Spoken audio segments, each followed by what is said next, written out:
नमो बुद्धाय, जय भारत साथियों।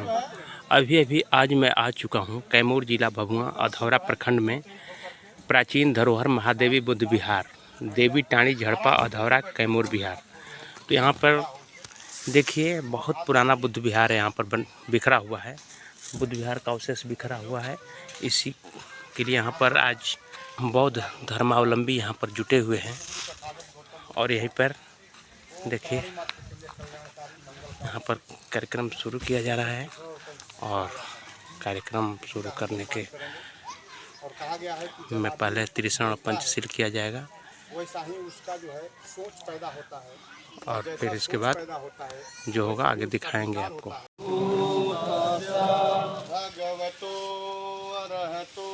भगवतो अरहतो सम्मा सम्बुद्धस्स नमो तस्स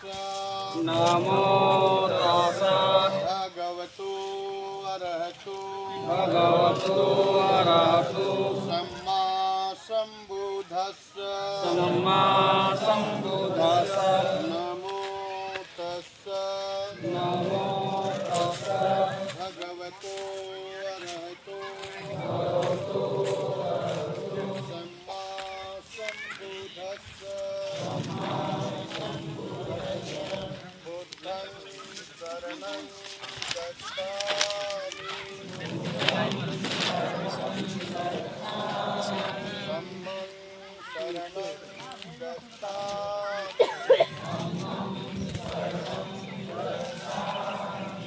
संघं शरणं गच्छामि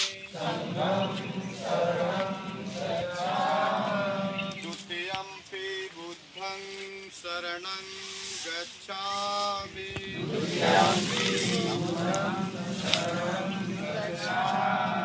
द्वितीयंपि धम्मं शरणं गच्छामि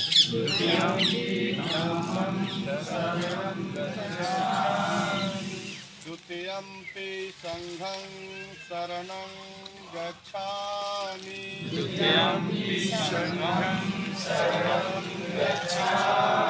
तृतीयंपि बुद्धं शरणं गच्छामि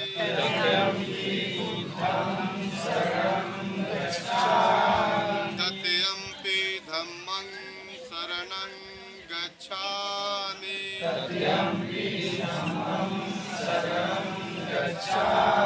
तृतीयंपि संघं शरणं गच्छामि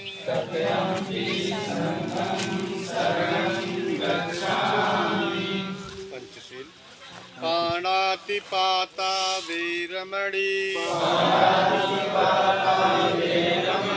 सिक्खापदं समादयामि आदिन्नदाना वीरमणि सिक्खापदं समादयामि कामेषु मिच्छाचारा वीरमणि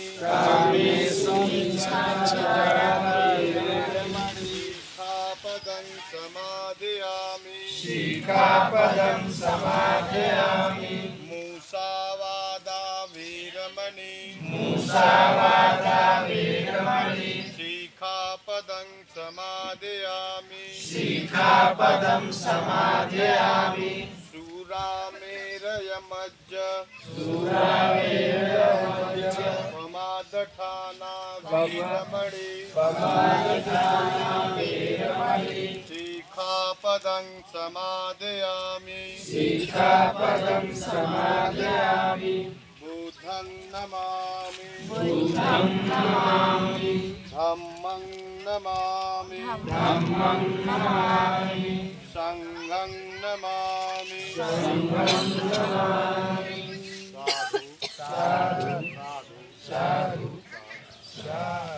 इसी को धम्म कहा गया है, यानी प्रकृति के शरण में जाने का जो है प्रतिज्ञा करता हूँ या करती हूँ। और तीसरा है संघं शरणं गच्छामि, यानी मैं मन वचन और कर्म से संघ की शरण में जाने का प्रतिज्ञा करता हूँ या करती हूँ। संघ जैसे एक विचारधारा का संघ, आज एक व्यक्तियों के समूह को संघ कहते हैं, और उसमें स्त्री पुरुष बच्चे बूढ़े नौजवान सभी रहते हैं, लेकिन सबका विचारधारा जब एक हो जाता है तो क्या बन जाता है?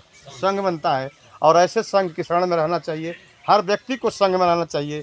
इससे क्या होगा कि व्यक्ति का भी मंगल होगा और संघ का भी मंगल होगा, और संघ के माध्यम से देश का भी मंगल होगा, समाज का भी मंगल होगा। और द्वितीयम्पी का अर्थ दूसरी बार, तृतीयम्पी का अर्थ तीसरी बार, यानी मैं दूसरी बार तीसरी बार भी बुद्ध धम्म संघ की शरण में जाने की प्रतिज्ञा करता हूँ या करती हूँ। इसके बाद पंचशील है, जिसका प्रतीक 5 दीपक जलाते हैं हम सभी, और इसको पंचशील कहते हैं। पंच का अर्थ 5 होता है, और शील का अर्थ होता है अच्छा आचरण, अच्छा गुण, अच्छा व्यवहार, जो हम दूसरों के लिए करते हैं और दूसरों से अपने के लिए अपेक्षा करते हैं। तो क्या है वो धम्म के द्वारा निर्धारित किया गया हम सभी उपासक और उपासिकाओं के लिए। वो है पहला शील, पानातिपाता वेरमणि सिक्खापदं समादयामि, यानी मैं मन वचन और कर्म से अकारण प्राणी हिंसा नहीं करने की शिक्षा ग्रहण करता हूँ या करती हूँ। यानी त्रिशरण में हमने प्रतिज्ञा किया, लेकिन पंचशील में क्या किया? शिक्षा ग्रहण कर रहे हैं। क्यों? क्योंकि हम सभी उपासक और उपासिका हैं, गृहस्थी में जीवन जीते हैं, तो अवसर आएगा तो हत्या हो सकती है, तो इसका दोष हमारे ऊपर नहीं है। धम्म ने इतना छूट दिया, ठीक है। इसलिए कहा अकारण प्राणी हिंसा नहीं करने की शिक्षा ग्रहण करता हूँ या करती हूँ। दूसरा दिन्ना दाना वेरमणि सिक्खापदं समादयामि, यानी मैं मन वचन और कर्म से चोरी नहीं करने की शिक्षा ग्रहण करता हूँ या करती हूँ। तीसरा है कामेषु मिच्छाचारा वेरमणि सिक्खापदं समादयामि, यानी मैं मन वचन और कर्म से व्यभिचार, अनाचार, यौनाचार, पर स्त्री गमन, पर पुरुष गमन नहीं करने की शिक्षा ग्रहण करता हूँ या करती हूँ। अब सोचिए, तथागत गौतम बुद्ध ने आज से 2500 वर्ष पहले इस शील को कहा कि मानव के अंदर होना चाहिए, और हर व्यक्ति को इस शील का पालन करना चाहिए। अगर इस शील का पालन हम लोग करते रहते, अगर हम लोग इतने उतावले न हुए होते, तो शायद आज जो है हर माता पिता सुखी होता अपने जवान होती हुई बेटी की चिंताओं से, क्योंकि हर बेटी सुरक्षित होती और हर परिवार, हर माता पिता जो है सुखी होता है। और आज हर माता पिता दुखी हैं अपने जवान होती हुई बेटी के इज्जत और मान सम्मान से। बुद्ध ने आज से 2500 वर्ष पहले कहा कि शील का पालन करो, तुम सुखी रहोगे। चौथा शील है मुसावादा वेरमणि, मुसावादा वेरमणि सिक्खापदं समादयामि, यानी मैं मन वचन और कर्म से झूठ नहीं बोलने की शिक्षा ग्रहण करता हूँ या करती हूँ। और पांचवा शील सबसे महत्वपूर्ण शील है, भले नीचे है लेकिन अगर अंक जोड़िएगा तब 5वें नंबर पर है, ऐसे भी वो भारी है और सबसे महत्वपूर्ण है, सुरा मेरा मज पमाज थाना बेरमणि सिक्खापदं समादयामि, यानी मैं अगर एक वाक्य में मैं कहूँ तो मैं मन वचन और कर्म से नशावान वस्तुओं का सेवन नहीं करने की शिक्षा ग्रहण करता हूँ। ये तथागत गौतम बुद्ध का जो है शील है। और मैं जहाँ तक विश्वास करता हूँ और दावे के साथ कहता हूँ कि जो व्यक्ति भी शीलों का पालन करेगा, चाहे स्त्री हो चाहे पुरुष हो, हमेशा उसका मंगल होगा, उसका कल्याण होगा, वो सुखी रहेगा, कभी दुखी नहीं होगा। मैं दावे के साथ कहता हूँ। इसलिए मैं आप लोगों से आज आशा नहीं विश्वास करूँगा इस जगह पर महादेवी बुद्ध विहार के प्रांगण में कि आप सभी अपने जीवन में भी और अपने घर में भी शीलों का पालन करने का प्रयास शुरू कर दें आज से। तो मैं दावे के साथ कहूँगा कि आज से ही आप सुखी होना शुरू हो जाइएगा और सुख का अनुभव करना शुरू कर लीजिएगा। और जिस दिन पूरा तरह से शीलों का पालन करने लगेंगे तो आप तो सुखी होंगे ही होंगे, ये सारी प्रजा, ये सारे लोग सुखी हो जाएंगे। तब वो दिन कितना अच्छा होगा जब कोई दुखी नहीं होगा।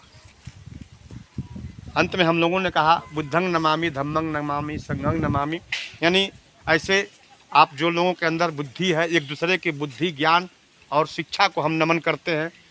इसके बाद धम्म, जो आप लोगों के अंदर अच्छे विचार हैं उसको नमन करते हैं। और जो आज एक विचारधारा का संघ यहाँ उपस्थित हुआ है, हम सभी लोगों के साथ, सोशल मीडिया के जो है यहाँ आप धम्म बंधु भी यहाँ उपस्थित है, हम सभी लोगों का हम लोग जो है एक साथ सबको नमन करते हैं एक दूसरे को।